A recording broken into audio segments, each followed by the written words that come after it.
O'zbekistonda innovatsion iqtisodiyotni shakllantirishning hozirgi bosqichida sanoat salohiyatini oshirish mexanizmlarini takomillashtirish, jumladan hududlar va sanoat tarmoqlarining iqtisodiy salohiyatini doimiy monitoring qilib borish, uning imkoniyatlarini oshirishga qaratilgan modernizatsiya dasturlarini ishga tushirish va bu borada maqsadli strategiyalarni ishlab chiqarish masalasi dolzarb ahamiyat kasb etmoqda. Ishlab chiqarish jamiyatning taraqqiy etishi uchun zarur bo'lgan moddiy boyliklarni yaratish, ishlab chiqarish omillarini iste'mol va investitsiyalar uchun mo'ljallangan tovarlar va xizmatlarga aylantirishdir. Kishilik jamiyati taraqqiyotining hamma bosqichlarida ishlab chiqarish zarur bo'lgan. Uning mazmunini esa mehnat jarayoni belgilaydi. Xo'sh, Toshkent viloyatining Yuqori Chirchiq tumanida mehnat jarayoni qanday? Tumanimizda investitsiya salohiyatini oshirish maqsadida 2025-yili 105 million dollar xorijiy investitsiyalar o'zlashtirilgan bo'lsa, bu yil 2026-yilda 110 million xorijiy investitsiyalar o'zlashtirishi ko'zda tutilgan.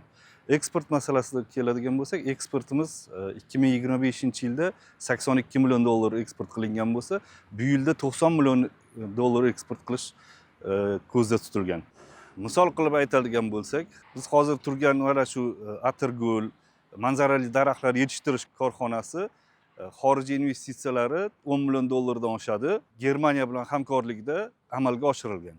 Bu hozir ko'rib turgan joyimiz oldin tashlandiq bo'lgan. Hozirgi kunda mana shunday manzarali ko'chatlar yetishtirish yo'lga qo'yilgan. O'tgan yili oxirida ishga tushgan. Bu yil mana yana davom ettirilyapti.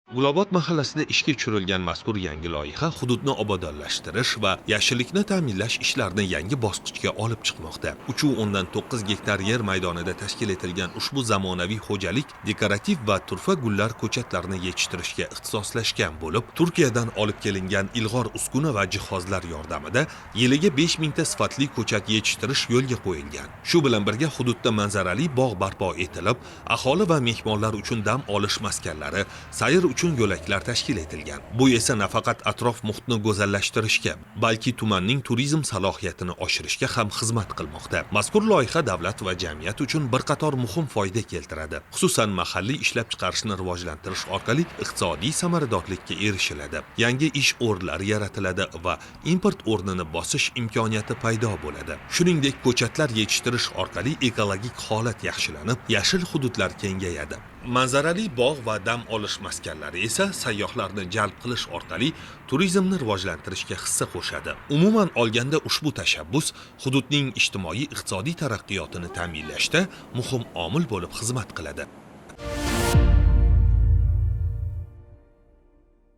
Tumanda joriy yilgi investitsiya dasturiga muvofiq umumiy qiymati 97 million dollarlik 7 ta loyihani amalga oshirish ko'zda tutilgan. Yanvar-mart oylari yakuni bilan 25,1 million dollarlik xorijiy investitsiyalar va kreditlar o'zlashtirilib, kutilma 110% ga bajarildi. Shuningdek, 2026-yil uchun 61,2 million dollar sanoat va 24 million dollar meva-sabzavot eksportini yo'lga qo'yib, jami 85,2 million dollarlik mahsulotlar tashqi bozorlarga yetkazish maqsad qilingan. Qurilish sohasida ishlatiladigan asbob anjomlarni ishlab chiqaradigan korxonalar faoliyati iqtisodiyot ravnaqi, shuningdek, bunyodkorlik ishlari uchun juda muhim ahamiyat kasb etadi. Masalan, shpatel, andava, bolg'a kabi oddiy ko'ringan anjomlar qurilishda asosiy rol o'ynaydi va ishlarning samaradorligini ta'minlaydi. Sifatli ish qurollari yordamida quruvchilar o'z vazifalarini tez va aniq bajaradi. Bu esa binolarni qisqa vaqt ichida sifatli pardozlash imkonini beradi. Taraqqiyot mahalla fuqarolar yig'inida joylashgan ushbu qurilish materiallari, asbob anjomlarini ishlab chiqaruvchi korxona bugungi kunda sifatli mahsulotlar tayyorlab, yiliga 1 million dollarlik tovar eksport qilmoqda. Ushbu muassasa mahalliy aholini ish bilan ta'minlashda ham asosiy kuchga aylanib ulgurgan.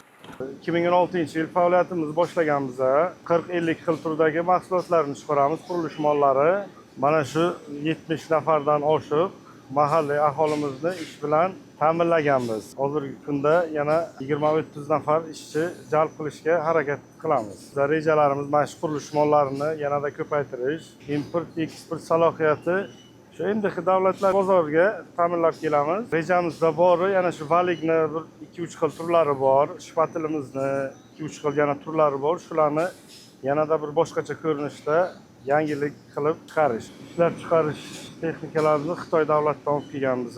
Buni xomashyosi ham Xitoy davlatidan keltiramiz. O'zimiz bu yerda tayyor mahsulot holda ishlab chiqaramiz. Bunda ham Rossiyaga eksportimiz bor. Yuqori Chirchiq tumanida 2026-yilga bandlik dasturiga asosan investitsiyaviy loyihalar hisobiga 508 ta yangi ish o'rni yaratilishi belgilangan. Joriy yilning birinchi choragiga ko'ra umumiy qiymati 600 ming dollarlik ikkita loyiha amalga oshirilishi natijasida 90 nafar hamyurtlarimiz ish bilan ta'minlandi. Shuningdek, boshqa manbalar hisobiga 57 ta yangi ish o'rnlari yaratilib, birinchi chorak bo'yicha kutilma 170% ga yetib, maqsad ortig'i bilan bajarildi. Korxonada 3 yildan beri ishlayman. Asosan bizning vaqtimiz 8 dan 6 gacha ishlaymiz. Shu mahallada joylashgan shu ishxona bizga asosan qulayligi shunda. Masalan, ertalab kelganda asosan stanoklarda birinchi tekshirib olamiz, qanaqa holatda turganligini. Keyin ish faoliyatimizni boshlaymiz. Iplar tugab qolishi mumkin, iplarni birma-bir bog'laymiz. Qanaqadir kamchiliklar bo'lsa, to'g'rilaymiz va ish faoliyatini shu tariqada davom ettirib ketaveramiz. Ishxonamizda oylik maoshlari juda ham yaxshi. 2026-yilning yanvar-mart oylarida 810 million dollarlik sanoat, 210 million dollarlik meva-sabzavot mahsulotlari eksport qilinib, 11,5 million dollarlik marraga yetildi. O'tgan yilning mos davriga nisbatan o'sish 101% ni tashkil etdi. Eksportni amalga oshirishda albatta mahsulotning sifati va raqobatbardoshligi muhim sanaladi. Bu borada mahsulotlarni qadoqlash uning jozibadorligini 2 hissa oshiradi. Qadoqlash bu tovarni himoya qilish, saqlash, tashish va xaridorga jozibali qilib taqdim etish uchun ishlatiladigan materiallar va usullar majmuasidir. Qadoqlash mahsulotlari turli xil bo'lib, ular mahsulotning ko'rinishi, saqlash sharoitiga qarab tanlanadi. Respublikamizdagi qadoqlash uchun mahsulotlar ishlab chiqaradigan korxonalarning biri aynan mazkur tumanda joylashgan. Bugungi kunda mamlakatimizda biznesga yaratilgan qulay muhit sharoiti sababli korxonamiz 2026-yildan boshlab o'z ish faoliyatini boshladi. Korxonamizda bugungi kunda qadoqlash mahsulotlari ishlab chiqarilmoqda va boshlang'ich etapda biz 20 ta ish o'rnini yaratdik va keyinchalik yana rivojlantirish maqsadida 30 ta yana qo'shimcha ish o'rnini, jami 50 ta ish o'rnini yaratish niyat qilganmiz va bunga mahalliy yoshlarimizni, ish bilan band bo'lmagan mahalliy yoshlarimizni ishga jalb qilish masalasi ko'rilgan va hozirgi kunda bizda ishlab chiqarilayotgan qadoqlash mahsulotlari respublikamizni o'sha brend korxonalari uchun ishlab chiqarilmoqda va buni muntazam rivojlanib borish, ustida dizayni ustida ishlash, yaratilayotgan o'sha imkoniyatlardan to'g'ri foydalanib, yanada ko'proq mutaxassislarni jalb qilgan holda sifatli mahsulot ishlab chiqarishga harakat qilib kelmoqda. Loyiha 1 million AQSh dollardan ortiq investitsiya evaziga amalga oshirilgan bo'lib, korxonada 18 ta yangi ish o'rni yaratilgan. Ayni paytda polietilendan turli xil qadoqlash mahsulotlari ishlab chiqarilmoqda. Buning zamirida esa eksport qilinayotgan mahsulotlarning sifati saqlab qolinib, tovarning raqobatbardoshligi ortadi. Import o'rnini bosuvchi mahsulotlarni ishlab chiqarish, o'sha qadoqlash mahsulotlariga bo'lgan bozor talabidan kelib chiqib ishlab chiqarilayotgan mahsulotlarimizni turlarini ko'paytirish ustida muntazam ish olib bormoqda biz. Yana aytib o'tadigan bo'lsak, ishchilarimizga barcha sharoitlar yaratib berilgan. O'sha ovqatlanishlari uchun alohida ovqatlanish xonalari, sanitariya gigiyena zonalari yaratilgan, texnika xavfsizligi qoidalariga rioya qilish asosida ishlar tashkil qilingan. Shu bilan birgalikda bizani oldimizga qo'ygan asosiy maqsadimiz, demak, mahsulotlarimizni qo'shni mamlakatlarga eksport qilish. Bugungi kunda Qozog'iston Respublikasidagi bir qancha tashkilot korxonalar bilan bu haqida muzokaralar olib borilyapti. Muzokaralar natijalariga yaxshi sifatli samaradorligiga erishsak, biz mahsulotlarimizni jahon bozoriga olib chiqish niyatlarimiz bor. Tumanda 2026-yilda hududiy dastur doirasida umumiy qiymati 223,4 million dollarlik 24 ta loyiha ishga tushirilishi va uning natijasida 2150 ta yangi ish o'rinlari tashkil etilishi belgilangan. Shu mahalliy yoshlarni ishga taklif qilib qolamiz. Bizga yana bir 30 ta mahalliy yosh yigit-qizlarimiz kerak. Bular kelib shu hunarni o'rganishsa, ustoz shogird an'anasi asosida bularga o'rgatib, doimiy bandligini ta'minlash niyatimiz bor. agar mahalliy yoshlarimizni biz doimiy bandligini ta'minlay oladigan bo'lsak, ularni o'sha boshqa davlatlarga ish qidirib ketish kamayadi va bu bizga o'sha mahalliy yoshlarimizni ish bilan ta'minlanishi, ularni doimiy daromadga ega bo'lishlari, o'z oilalarini mustaqil boshqarishlari uchun bu juda ham katta foyda bo'ladi. O'sha yoshlarimizni hozirgi kunda ustoz shogird an'anasini biz yo'lga qo'yganmiz. Har bitta ustozga 2 tadan 3 tadan shogird biriktiradigan bo'lsak, biz kelajakda o'zini kasbiga, hunariga va kerak bo'lsa o'z biznesini yuritishga ham asos bo'lib hisoblanadi. Navbatdagi ishlab chiqarish manzili gazli, gazsiz va mineral suvlar ishlab chiqaradigan zamonaviy korxonalardan biri hisoblanadi. Ushbu korxona yuqori sifatli ichimliklar ishlab chiqarishga ixtisoslashgan bo'lib, aholini toza va xavfsiz salqin ichimliklar bilan ta'minlashda muhim o'rin tutadi. Asosan korxonamiz yirik suv ishlab chiqarishga mo'ljallangan 18.9, 10 litrli, 5 litrli hamda shisha qadoqli idishlarda shahrimizga taqdim etilmoqda. Suvimiz asosan 120 metr chuqurlikdan qazib olinadi, artizan suv hisoblanadi. Korxonamizda ishchilarimiz asosan mahalliy fuqarolardan iborat. Hozirgi kunda korxonamizda 40 ga yaqin ishchi guruhimiz mavjud. Ularni korxonamiz tomonidan bir mahal ovqat bilan ta'minlangan, ust-bosh kiyimlar bilan ta'minlanganmiz. Juda ham sifatli tarzda tozalanadi. Asosan bizda hozirgi kunda korxonamizda suvlarimiz 12 ta bosqichdan filtrdan o'tiladi.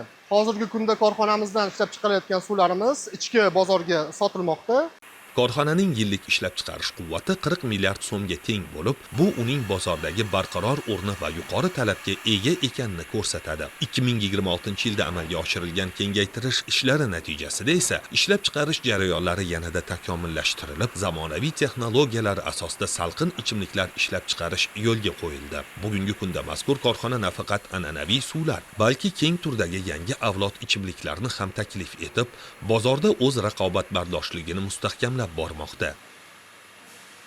2023-yilda ushbu korxonamiz ishga qo'yilganda hozirgi kungacha bo'lgan barcha qiyinchiliklarni sekin-sekin, asta-sekin bartaraf qilinmoqda. Shu jumladan hozirgi kunda biz tadbirkorlarga berayotgan sharoitlardan juda ham mamnunmiz. Kunlarda ortiqcha har xil tekshirishlar yoki bo'lmasam har xil qog'ozbozlik ishlardan ancha yiroqda turibmiz. Vaqtimiz tejalmoqda, ham ish samaradorligimiz oshmoqda. Prezidentimizning bizlarga berayotgan imkoniyatlardan foydalangan holatda biz kelajakda korxonamizni yana kengaytirish niyatidamiz. Chiqarayotgan mahsulotlarimizni yana ham sifatli tarzda xalqimizga yetkazib berishni rejalashtirmoqdamiz. Oldin ishlamaganman. Mana shu ochilgandan beri 2023-yildan beri ishlayapman. Oyliklarimiz yaxshi. O'z vaqtida tushligi bor.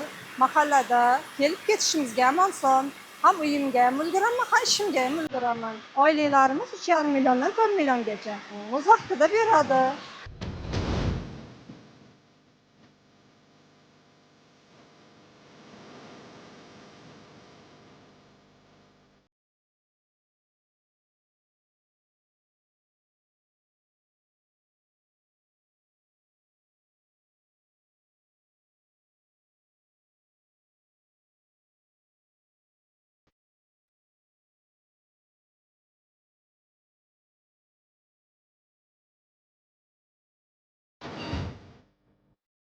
Bu kabi loyihalarning ko'payishi, tadbirkorlikka keng yo'l ochilishi, turli imtiyoz va yengilliklar yaratilishi, jozibali investitsion muhit barpo bo'lganligidan dalolatdir. Bu bilan barqaror iqtisodiyot uchun mustahkam poydevor qo'yilmoqda. Aytish joiz, bugungi kunda Toshkent viloyatida bunday loyihalar soni ortyapti. Bu esa viloyat yalpi hududiy mahsulot hajmida ham o'z aksini ko'rsatmoqda. Bu bilan yangi ish o'rinlari, munosib mehnat sharoiti yaratilmoqda. Pirovardida kambag'allik darajasi qisqarib, aholi turmushi yaxshilanmoqda. Farovonlik sari dadil qadam tashlanmoqda.